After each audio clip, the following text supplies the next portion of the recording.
और बुलेटिन की शुरुआत करेंगे ओलंपिक में महिला हॉकी टीम के अभियान के साथ आज सेमीफाइनल में भारत का मुकाबला अर्जेंटीना से होना है। पूरे देश में इसे लेकर जबरदस्त जोश है। मुकाबला दोपहर 3:30 बजे शुरू होगा, लेकिन इससे पहले क्या महिला हॉकी टीम के सितारों के घर का हाल है, आइए आपको दिखाएं।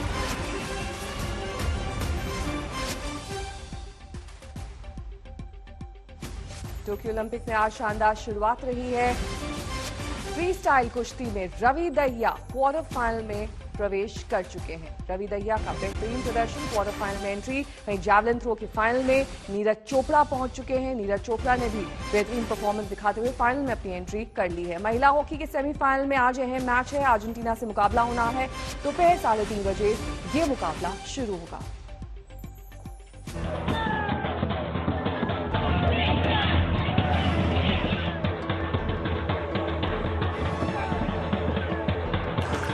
ये सम्मान है देश को गौरव का पल देने वाली झारखंड की बेटियों का। टोक्यो में आज भारतीय महिला हॉकी टीम ओलंपिक सेमीफाइनल में अर्जेंटीना के खिलाफ उतरेगी और इससे पहले झारखंड सरकार ने टीम के सदस्य निक्की प्रधान और सलीमा टेटे के परिवार को सम्मानित किया। सम्मान के तौर पर उन्हें 5-5 लाख रुपए का चेक प्रदान किया गया। बहुत शुभकामनाएं देते हैं कि पूरी भारतीय टीम ओलंपिक जीत के है। ऐसे भी सेमीफाइनल निकल गई है, फाइनल तक पहुंचेगी ही। फाइनल तक पहुंचेगी। बहुत खुशी है और ओलंपिक टीम सब हमको हम लोग की ओर से बहुत बहुत खुशी है। उस सेमीफाइनल में जीत करके उसको अच्छी तरह से पदक जीतने के लिए वो हासिल किया जाएगा। खुशी महसूस कर रहे हैं ताकि इस बार ओलंपिक में सेमीफाइनल तक पहुंचे है और अच्छा से अच्छा प्रदर्शन करे और फाइनल तक पहुंचे, यही हम लोग की शुभकामनाएं हैं। तो जीतेगी बेटी तो कैसा जश्न का तैयारी है? मिठाई उठाई रखे हैं? मिठाई उठाई जीतेगा तो रखेंगे, है ना? पूरा मतलब खुशी मनाएंगे फिर। खुशी तो माना कि टोक्यो ओलंपिक में भारत का प्रतिनिधित्व करने वाली सलीमा टेटे के परिवार की पृष्ठभूमि देखकर आपको हैरानी होगी। महिला हॉकी की नर्सरी के रूप में मशहूर सिमडेगा जिले के एक गांव के खेत में काम कर रही ये महिला सलीमा टेटे की मां हैं। सलीमा का परिवार खेती किसानी का काम करता है। हम लोग को बहुत खुशी हो रहा है कि मेरी दीदी टोक्यो में पूरा क्वालिफाई कर गई है सेमीफाइनल तक। इसी के लिए हम लोग को बहुत गर्व है कि मेरी दीदी पूरी भारतीय टीम सब कोई क्वालिफाई कर गई है सेमीफाइनल के लिए। हम लोग यही उम्मीद करते हैं कि सेमीफाइनल मैच भी जीते। अब हम आपको भारतीय महिला हॉकी के एक और पावर सेंटर हरियाणा के शाहबाद मरकंडा लिए चलते हैं। कप्तान रानी रामपाल, नवजोत कौर और नवनीत कौर तीनों खिलाड़ी शाहबाद मरकंडा से आती हैं। हम हैं इस वक्त उस गली में जहां से शुरुआत हुई रानी रामपाल की, जो अब हिंदुस्तान की विमेन्स ओलंपिक हॉकी टीम की कैप्टन है। शाहबाद शहर की 3 लड़कियां इस वक्त ओलंपिक टीम में हैं और सभी के परिवार यही कहते हैं कि बहुत मेहनत और बहुत डिसिप्लिन से ही ये सब इस मुकाम पर पहुंचे हैं। बहुत ही अच्छा खेल रहे हैं बच्चे। अब देखो आगे कैसे मेडल लेके जाते हैं। बहुत बढ़िया खेलेंगे जी। अच्छा, जो आप इतना अच्छा खेले हैं तो आगे भी अच्छा ही खेलेंगे। उम्मीदें, शुभकामनाएं, जोश और जज्बा सब कुछ है। बस इंतजार है उस पल का जब देश की बेटियां हॉकी गोल्ड के एक कदम और करीब पहुंच जाएंगी। कुरुक्षेत्र से अनीसा माथुर और रांची से सत्यजीत के साथ आज तक ब्यूरो। इस बीच आपको तस्वीरें दिल्ली से दिखा देते हैं, जहां पर 9 साल की बच्ची से रेप मामले में इस वक्त पीड़िता के घर उनके परिवार से मिलने राहुल गांधी पहुंचे हैं। पीड़िता के परिवार पीड़िता के परिवार से मिलने राहुल गांधी पहुंचे हैं। 9 साल की बच्ची की रेप के बाद हत्या का ये मामला है। परिजनों से राहुल गांधी की मुलाकात के वक्त की तस्वीरें। इस बच्ची के शव का जबरन अंतिम संस्कार किया गया था। 9 साल की बच्ची रेप के बाद हत्या का यह मामला, और ऐसे में दिल्ली में रेप पीड़िता के घर पहुंचे हैं राहुल गांधी। परिजनों से राहुल गांधी की ये मुलाकात। राहुल गांधी पीड़िता के परिवार से मिलने उनके घर दिल्ली पहुंचे।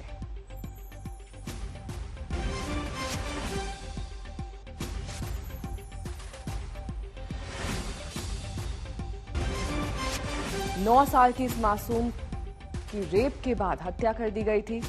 आज अरविंद केजरीवाल की भी मुलाकात बताई जा रही है परिजनों से। इस बीच उनसे पहले राहुल गांधी वहां पर पहुंचे हैं, परिवार वालों से मुलाकात की है, बातचीत की है। पूरा मामला जानने और समझने की कोशिश की गई है कि आखिरकार किस तरीके से कार्रवाई हुई है, अब तक कहां तक जांच पहुंची है, क्योंकि जबरन अंतिम संस्कार किया गया, इस तरह के आरोप भी लग रहे हैं। दिल्ली कैंट इलाके में ये वारदात हुई।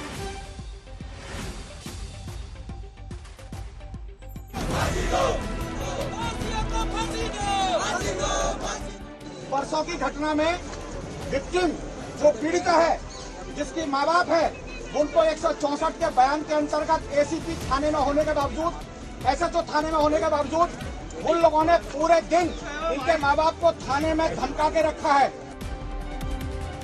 ये प्रदर्शन दिल्ली में 9 साल की बच्ची के साथ हुई दरिंदगी के खिलाफ है। आरोप है कि 9 साल की एक बच्ची के साथ पहले रेप किया गया और फिर सबूत मिटाने के लिए कत्ल कर दिया गया। पुलिस ने बलात्कार और हत्या के मामले में 4 आरोपियों को गिरफ्तार किया है। नाम राधेश्याम, नाम सलीम, नाम लक्ष्मी नारायण, नाम कुलदीप। पीड़िता की मां थी, लड़की की मां, उनको हम लोग लेके गए, उसको काउंसलर के सामने उनका बयान कराया गया और जो जैसा बयान आया इमीडिएटली तो उसके आधार पे हम लोगों ने under relevant sections of law FIR दर्ज कर दिया। अगले दिन उनका 164 भी कराया गया। भले ही आरोपियों की गिरफ्तारी हो चुकी है, लेकिन घर वालों का दिल्ली पुलिस पर गंभीर आरोप है। स्थानीय लोग दिल्ली पुलिस पर घोर लापरवाही का आरोप लगा रहे हैं। पुलिस जब आई तो उनको पुलिस के हवाले किया गया, तो मैंने पुलिस वालों को बोला, मैंने कहा बच्ची की लाश जल रही है तो आप एविडेंस कैसे कलेक्ट करोगे? उन्होंने बोला कि आप मरने के बाद इसकी दुर्गति करोगे, मत बुझाओ। 9 साल की बेटी को इंसाफ दिलाने के लिए लोग सड़कों पर उतर आए हैं। आरोपियों के लिए फांसी की मांग कर रहे हैं। लोगों में गुस्सा है, आक्रोश है। घर वालों के मुताबिक आरोपियों ने सच पर पर्दा डालने की पूरी कोशिश की थी। इस वक्त हम दिल्ली के नंगल गांव के उसी शमशान घाट पर मौजूद हैं जहां 9 साल की बच्ची को जलाया गया था। ये शमशान घाट का वो हिस्सा है जहां पर बच्ची को जलाया गया था। उसको पूरी तरीके से पुलिस ने घेर दिया है एविडेंस कलेक्ट करने के लिए। इसके अलावा शमशान घाट में जो पुलिस की एक टीम है वो भी यहाँ पर मौजूद है। मामला एक दलित बच्ची के साथ हुई दरिंदगी का है। अब सियासत भी शुरू हो गई। राहुल गांधी और प्रियंका गांधी ने ट्वीट किया है, तो वहीं आज अरविंद केजरीवाल पीड़िता के घर जाएंगे। सवाल यही है कि देश की राजधानी में आखिर बेटी महफूज क्यों नहीं है।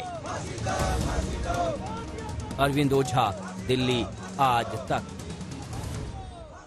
अरविंद ओझा मेरे सहयोगी इस वक्त तमाम जानकारी के साथ जुड़ गए हैं। अरविंद, आपकी हम ये रिपोर्ट देख रहे थे, जबरन अंतिम संस्कार लड़की का किया गया, उससे पहले पोस्टमार्टम हुआ है क्या, और अगर हुआ है तो रिपोर्ट कब तक आएगी? देखिए नेहा, हम आपको सबसे पहले सीधी तस्वीर दिखाते हैं। राहुल गांधी यहाँ पर पहुंचे हुए हैं और ये देख पा रहे हैं जो ये कार है, इसी कार में ये राहुल गांधी यहाँ पीछे की तरफ बैठे हुए हैं। ठीक बगल में जो पीड़ित बच्ची है उसके पिता बैठे हुए हैं, और जबकि राहुल गांधी के ठीक सामने अगर आगे वाली सीट पर देखें, कैमरामैन पवन दिखाएं, ये पीड़िता की मां है जो लगातार राहुल गांधी से बातचीत कर रही है। दरअसल राहुल गांधी जब यहाँ धरने पर मां बैठी हुई थी, बच्ची की काफी भीड़ था, इसलिए राहुल गांधी ने दोनों माता पिता को अपनी गाड़ी में बुलाया, गाड़ी में बिठाया और उसके बाद लगातार बातचीत कर रहे हैं कि किस तरीके से ये पूरी घटना हुई थी, पूरी हैवानियत हुई थी। अगर आप तस्वीरों में देखें तो राहुल गांधी सीधा जो मां है उससे संवाद कर रहे हैं और बातचीत कर रहे हैं। यहाँ पर दरअसल ये जानने की कोशिश कर रहे हैं कि किस तरीके से ये पूरी जो हैवानियत है वो हुई थी, और जो बच्ची की मां है वो लगातार बता रही है कि किस तरीके से पूरी ये घटना हुई थी। उनकी बच्ची को उनके सामने जला दिया गया, उन्होंने डेड बॉडी देखी थी, जलाने से रोका था, बावजूद इसके जला दिया गया। और साथ ही साथ दिल्ली पुलिस पर कई गंभीर आरोप लगाए हैं कि घटना के बाद चूंकि वो खुद एक विक्टिम थी, बावजूद इसके। और अब बात हिमाचल प्रदेश के चंबा से आई हैरतअंगेज वीडियो की करेंगे। मूसलाधार बारिश के बाद चंबा से पहाड़ दरकने की हैरान करने वाली तस्वीर सामने आई है। कल अचानक लैंडस्लाइड के बाद पहाड़ से पत्थरों और चट्टानों की बारिश होने लगी। गनीमत सिर्फ इतनी रही कि इससे किसी तरह का जानी नुकसान नहीं हुआ है।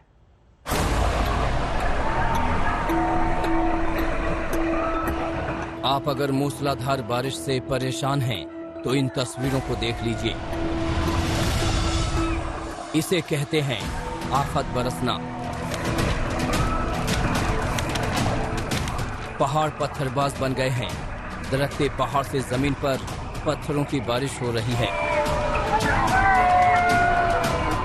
छोटे छोटे पत्थर ही नहीं, पहाड़ से टूटकर चट्टानें मिसाइल की तरह जमीन पर बरस रही हैं।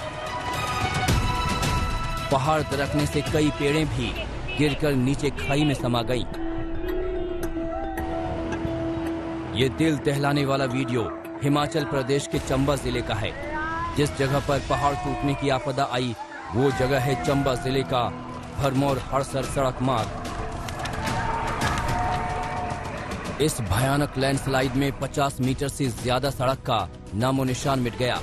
गनीमत रही कि इसकी चपेट में कोई वाहन या इंसान नहीं आया, क्योंकि पहाड़ से पत्थर गिरते देख पहले ही लोग रुक गए थे।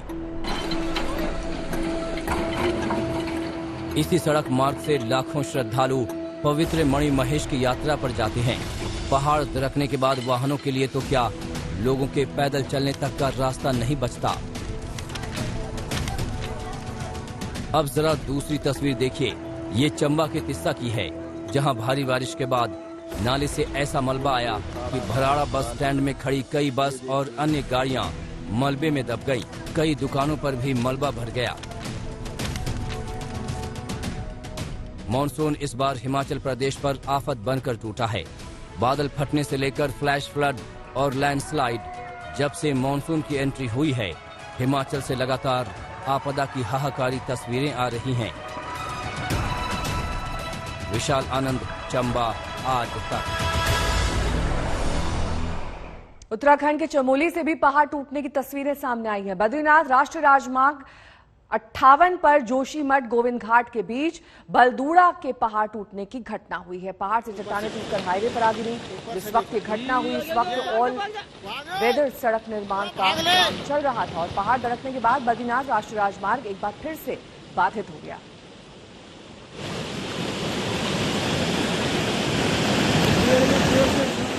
हाँ, वो देखो ऊपर से देखो। भाग ले।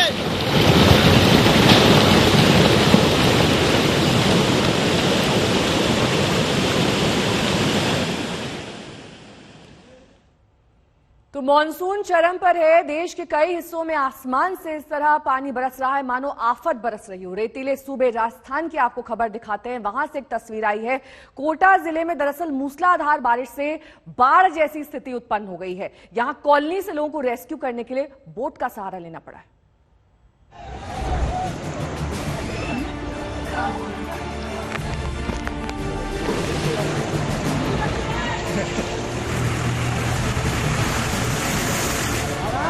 बाजार में पानी घुसा है या पानी में बाजार है, इन तस्वीरों को देखकर आप खुद तय कर लीजिए। राजस्थान के कोटा जिले की यह तस्वीर है।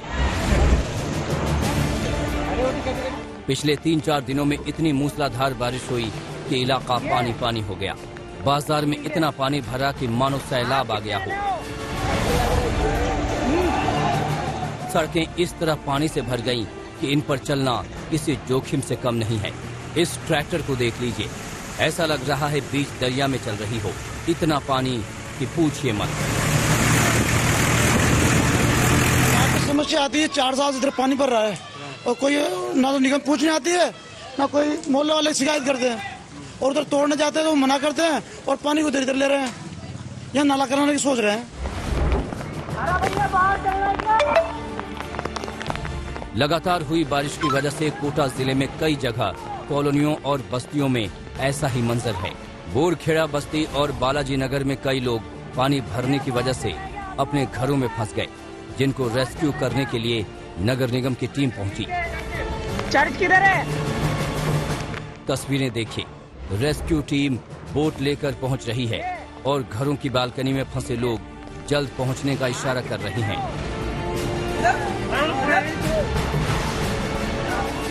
एक और तस्वीर देखिए, भारी बारिश से बाढ़ आई तो कुछ लोग जमीन का कटान होने से टीले पर फंस गए। इन्हें किसी तरह रस्सियों के सहारे रेस्क्यू कर निकाला गया।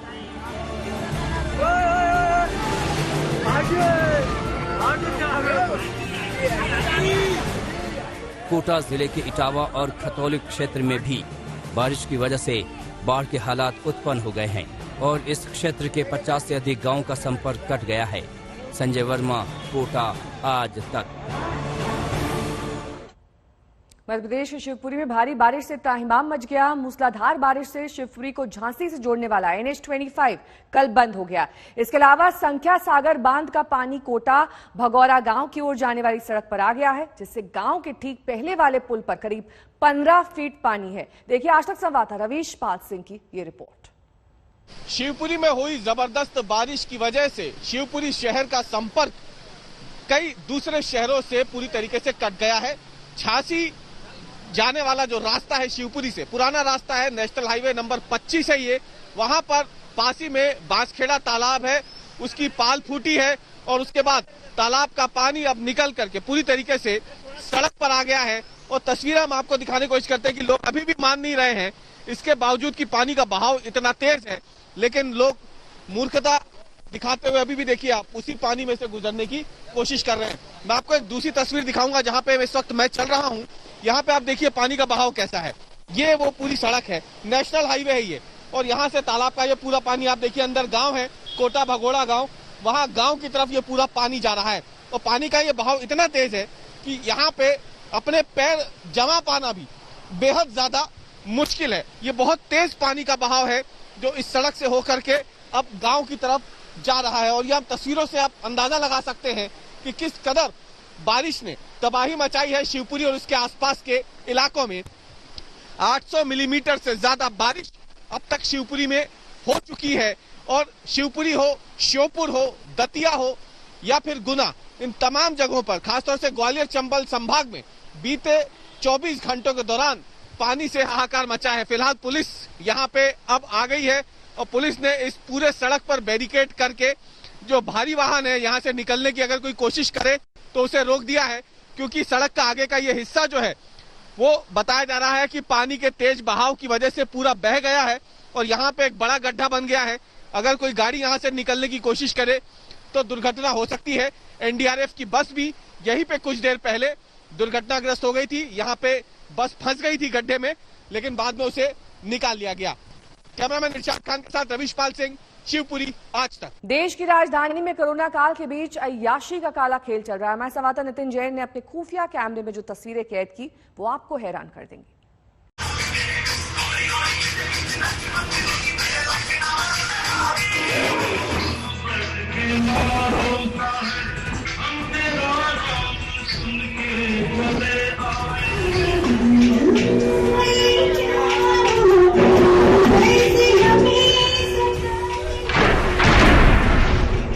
आज तक का बड़ा स्टिंग ऑपरेशन।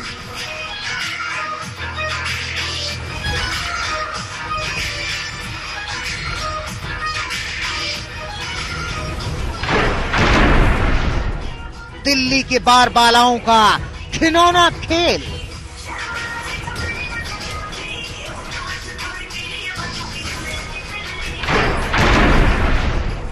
संसद से 500 मीटर की दूरी पर अय्याशी का अड्डा।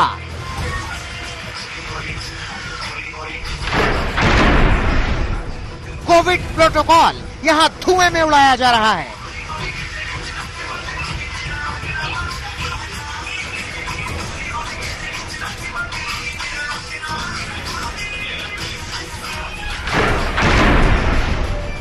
कोरोना का खौफ यहां शराब की बोतलों से मिटाया जा रहा है।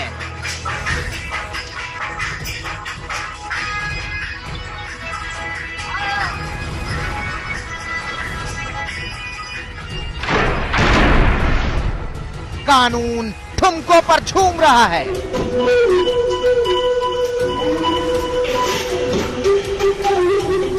अय्याशी की ये तस्वीरें हम आपको दिखा नहीं सकते, लेकिन यहाँ मचे शोर में अंदाजा लगाया जा सकता है कि महफिल पूरे शबाब पर है।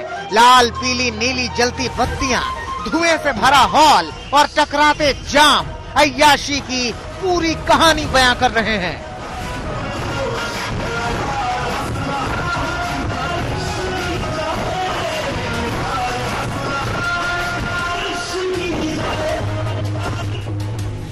मुंबई की बारबालाओं के बारे में तो आपने बहुत बार देखा सुना होगा, लेकिन आज तक की टीम जब संसद से कुछ ही दूरी पर एक बार में पहुंची तो तस्वीरें हैरान करने वाली थी।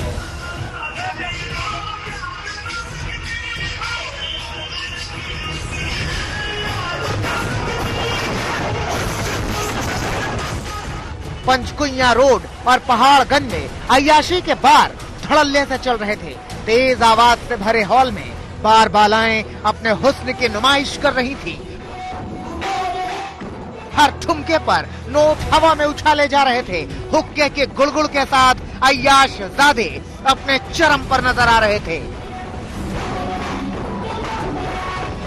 आज तक ने अपने खुफिया कैमरे में हैरान करने वाली तस्वीरें कैद की और इस पूरे खेल को समझने की कोशिश भी की।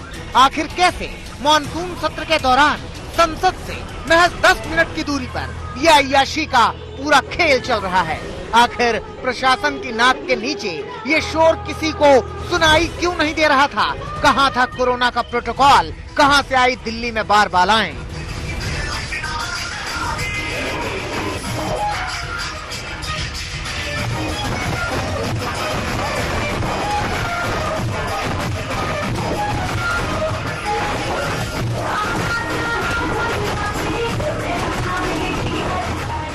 सबसे पहले हमारी मुलाकात हुई बार के बाउंसर से। हमें बार के बाहर कोई नाम नहीं दिखाई दिया तो हमने इसकी वजह जानने की कोशिश की। बाउंसर ने बताया कि बार का नाम मुंबई ड्रीम है, जो अब बदल रहा है, जिसकी वजह से बोर्ड को हटाया गया है। यानी कभी जो लोग बार का सपना लेकर मुंबई जाते थे, उनकी अय्याशी का इंतजाम अब दिल्ली में किया जा रहा है। नाम तो इसका मुंबई ड्रीम है। मुंबई ड्रीम नाम है, एक्चुअली नाम ना चेंज हो रहा है इसका। अच्छा, तो वो बोर्ड हटा रखा है, इसका नाम चेंज हो रहा है। चेंज की इसका बहुत हो गया।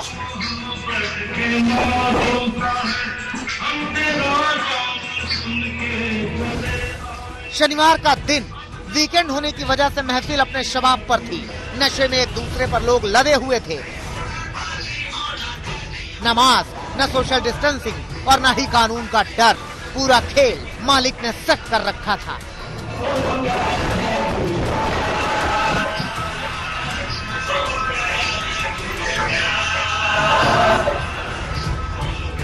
हमारे खुफिया कैमरे में उसने बताया कि टेंशन लेने की कोई जरूरत नहीं है, न वीडियो बाहर जाएगा और न ही प्रशासन से कोई आएगा।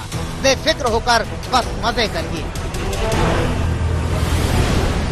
मास्क के टेंशन नहीं आपको, ये लोगों को कुछ नहीं है। ये है कि मास्क के लिए डेली खबर होगी ना, एक ग्रुप पे मैसेज आता है कि हाँ हमने बता दो तो हमारा आप खा रहे हैं, कुछ ड्रिंक कर रहे हैं तो आपको मास्क का क्या मतलब है? आप चलिए कुछ नहीं होता। ये कोई ऐसी वीडियो नहीं आती, ये जेब का ग्रुप बना हुआ है, ये सब बाहर की वीडियो बनती है। वहाँ लोग सिविल डिफेंस वाले और एसडीएम के आते हैं, कुछ नहीं वैसे नहीं आता वीडियो। ये लोग ग्रुप पे डालेंगे, सभी बाहर में गए जो स्टाफ ने नहीं नो टाइम सर आपसे अधिक काम होगी इस चीज की। सर क्या इशू है? सर चेक पर आ गए वीडियो बन गई जो आए थे हो रही है, उनको देखना पड़ेगा। सर बता रहा हूँ सीधा 15 दिन के बाद फील है, चलान नहीं है। 1000 चलान बहुत में टेंशन नहीं है, 15 दिन के नोटिस आता है बाहर फील। ये प्रॉब्लम है सर बड़ी। कितने लोगों का बार के बाहर हमें कुछ पुलिस वाले नजर आए। हमने उनकी कहानी समझने की कोशिश की तो पता चला कि कानून के नाम पर खाना पूर्ति हो रही है। पूरे साल का पैसा बंधा हुआ है। कस्टमर को डरने की जरूरत नहीं, क्योंकि अगर कस्टमर डर जाएगा तो फिर दोबारा नहीं आएगा।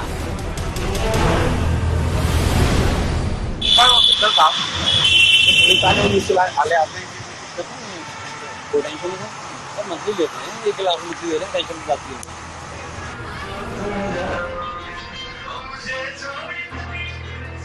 अब सवाल खड़ा होता है कि आखिर कौन है जिम्मेदार? बीच दिल्ली में कानून की धज्जियां उड़ाई जा रही हैं। प्रशासन की नाक के नीचे ये धंधा चल रहा है।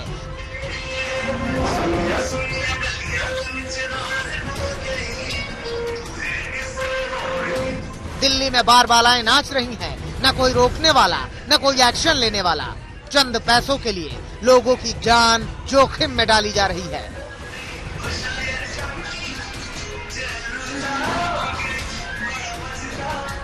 नितिन जैन, दिल्ली, आज तक।